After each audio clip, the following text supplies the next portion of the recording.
อนเช้าของวันที่21กันยายน2022ที่สภาการค้าและอุตสาหกรรมแห่งชาติลาวได้มีการจัดกองประชุมหัวข้อเส้นทางเข้าสู่ระบบดิจิทัลซึ่งให้เกียรติเป็นประธานเปิดกองประชุมครั้งนี้โดยท่านธนุสรณ์ ปุณอามาศรองประธานสภาการค้าและอุตสาหกรรมแห่งชาติลาวซึ่งจุดประสงค์ในครั้งนี้ก็เพื่อเป็นการเผยแพร่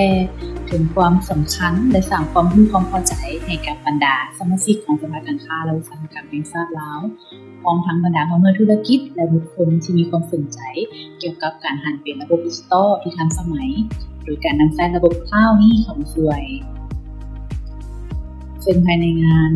นอกจากว่าพวกเราจะมีการบรรยายในหัวข้อต่างๆแล้วเนาะพวกเรายังมีการสนทนาในหัวข้อวิธีการที่จะประสบผลสำเร็จในยุคอุตสาหกรรม 4.0 ซึ่งว่าการสนทนาได้ดำเนินโดยท่านนางทิพพร เพชรมณีคณะบริหารงานของสภาการค้าและอุตสาหกรรมแห่งชาติลาวพร้อมทางท่านธนุสรณ์ ปุณอามาศรองประธานสภาการค้าและอุตสาหกรรมแห่งชาติลาวและบรรดาตัวแทนจากบริษัท Alibaba Cloud Intelligence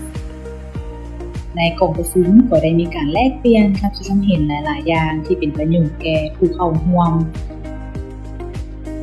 และก็มีคำถามหลายๆต่างๆเนาะเจ้าเกี่ยวกับบริษัท Alibaba Cloud ว่าบริษัทของพวกเพิ่นนี้เฮ็ดเกี่ยวกับหยัง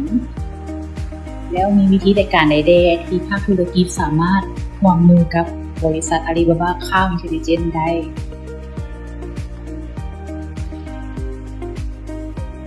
ซึ่งกองประชุมของพวกเขาได้ปิดลงในเวลา 12:00 นของวันเดียวกัน